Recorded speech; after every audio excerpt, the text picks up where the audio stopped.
ജീവിതത്തിൽ പ്രത്യേകിച്ച് മോട്ടിവേഷനൊന്നും ഇല്ലാണ്ടിരിക്കുന്ന സമയത്ത് പലരെയും പോലെ ഞാൻ ചെയ്യുന്നൊരു കാര്യമാണ് ഹെയർ കട്ട്. ഇപ്പം എൻ്റെ മുടി അത്യാവശ്യം ലെങ്ത് വെച്ചിട്ടുണ്ട്. സോ ഞാൻ വിചാരിച്ചു ഒരു ഹെയർ കട്ട് ചെയ്യാമെന്ന്. So come let's get a hair cut with me. ആരംഭിക്കാൻ.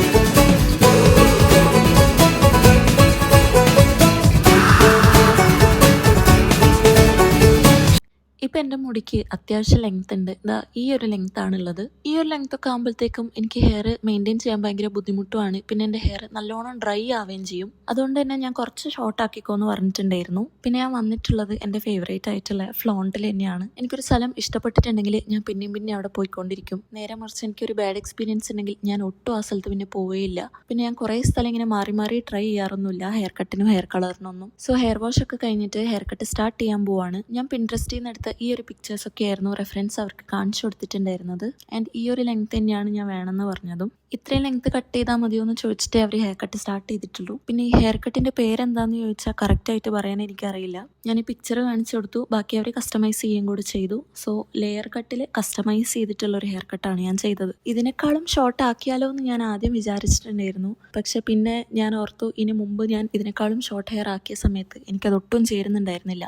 സോ ഈ ഒരു ലെങ്ത്തിലാണ് ഞാൻ ഹെയർ കട്ട് ചെയ്തത്. എൻ്റെ അമ്മ ബാക്കിലിരുന്ന് നോക്കുന്നുണ്ട്. അമ്മയ്ക്ക് ഞാൻ ഹെയർ കട്ട് ചെയ്യുന്ന സമയത്ത് ഹെയർ കട്ട് ചെയ്യണമെന്ന് ആഗ്രഹം പൊതുവെ വരാറുണ്ട്. പക്ഷെ അമ്മ അത് അവിടെ നിന്ന് ഇറങ്ങി കഴിഞ്ഞതിന് ശേഷമേ പറയാറുള്ളൂ. ഇപ്രാവശ്യവും അതേപോലെ തന്നെ സംഭവിച്ചിരിക്കുകയാണ്. പക്ഷെ അമ്മ ലാസ്റ്റ് ഹെയർ കട്ട് ചെയ്യുന്നില്ല എന്ന് വെച്ചു.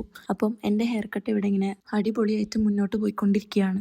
മുടി ഇങ്ങനെ ട്വിസ്റ്റ് ചെയ്തിട്ടൊക്കെ പറന്ന് കട്ട് ചെയ്യുന്നുണ്ട്. പിന്നെ പുള്ളിക്കാരന് എനിക്ക് അത്യാവശ്യം വിശ്വാസമായതുകൊണ്ട് വലിയ ടെൻഷനൊന്നും എനിക്കുണ്ടായിരുന്നില്ല കൊളാവോ എന്നുള്ളത്. ഈ വെറ്റ് ഹെയർ നിങ്ങൾ നോക്കണ്ട, ബ്ലോ ഡ്രൈ ചെയ്ത് സെറ്റ് ചെയ്യുമ്പോഴത്തേക്കും ഹെയറിൻ്റെ ലുക്ക് അടിപൊളിയാണ്. സോ ഹെയർ കട്ടൊക്കെ കഴിഞ്ഞു, സെറ്റിംഗ് പരിപാടികൾ ആരംഭിച്ചിരിക്കുകയാണ്.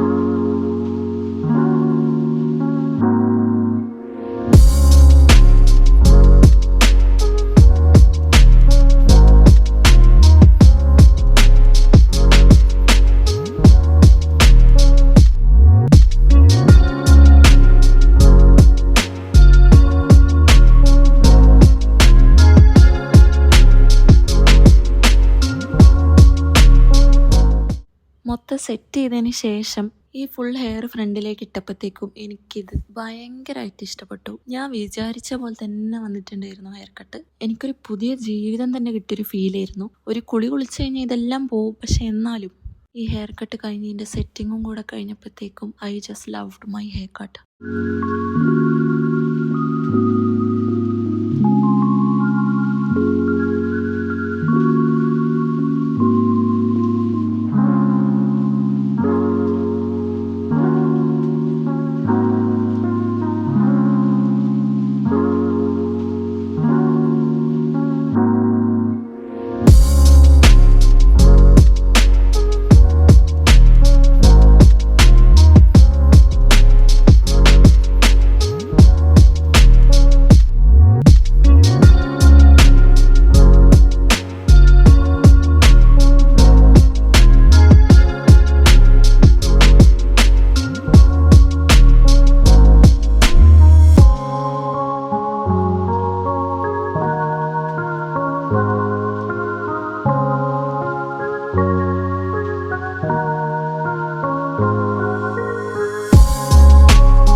കുറേ ഫോട്ടോസും വീഡിയോസും അവർ തന്നെ എടുത്ത് തന്നിട്ടുണ്ടായിരുന്നു. ഞാൻ എൻ്റെ തല ചെരിച്ചും മറിച്ചും തിരിച്ചും ഒക്കെ ഞാൻ ഫോട്ടോ എടുത്തു, വീഡിയോ എടുത്തു. കാരണം നമുക്കറിയാലോ ഒരു കുളി കഴിഞ്ഞ മുടീൻ്റെ അവസ്ഥ ഇതായിരിക്കില്ല എന്ന്. പിന്നെ എൻ്റെ കയ്യിൽ സെറ്റ് ചെയ്യുന്ന ഒരു ഹെയർ ബ്രഷ് ഉണ്ട്. സോ അത് വെച്ചിട്ട് സെറ്റ് ചെയ്താലും മുടി അത്യാവശ്യം സെറ്റായി കിടക്കും. ഞാൻ എല്ലാ മുക്കിലും മൂലയിലും ഒക്കെ വന്നിട്ട് ഫോട്ടോയും വീഡിയോ എടുത്തു. പിന്നെ ഹെയർ കട്ടിൻ്റെ ക്ഷീണം മാറ്റാൻ വേണ്ടിയിട്ട് താഴെ കൊച്ചിൻ ബേക്കറിയിൽ നിന്ന് തന്നെ ഞാൻ എൻ്റെ ടോപ്പിന് മാച്ച് ആയിട്ടുള്ള ചിക്കു ഷേക്കും കുടിച്ചു. അവിടുന്ന് ഞാൻ അമ്മേനെ കൊണ്ട് കുറേ ഫോട്ടോയും വീഡിയോ എടുപ്പിച്ചു. പിന്നെ നേരെ കാറിൽ കയറി ഒരു കടലമുട്ടായും കഴിച്ച് അങ്ങോട്ടും ഇങ്ങോട്ടും ഒക്കെ നോക്കി അതിലൊന്നും കുറേ വീഡിയോ എടുത്തു. എന്നിട്ട് നേരെ വീട്ടിൽ പോയി. പിന്നെ നിങ്ങൾക്ക് ഈ വീഡിയോ ഇഷ്ടമായിട്ടുണ്ടെങ്കിൽ ലൈക്ക് ചെയ്യുക, ഷെയർ ചെയ്യുക, സബ്സ്ക്രൈബ് ചെയ്യുക. അത്രയേ ഉള്ളൂ. Bye guys.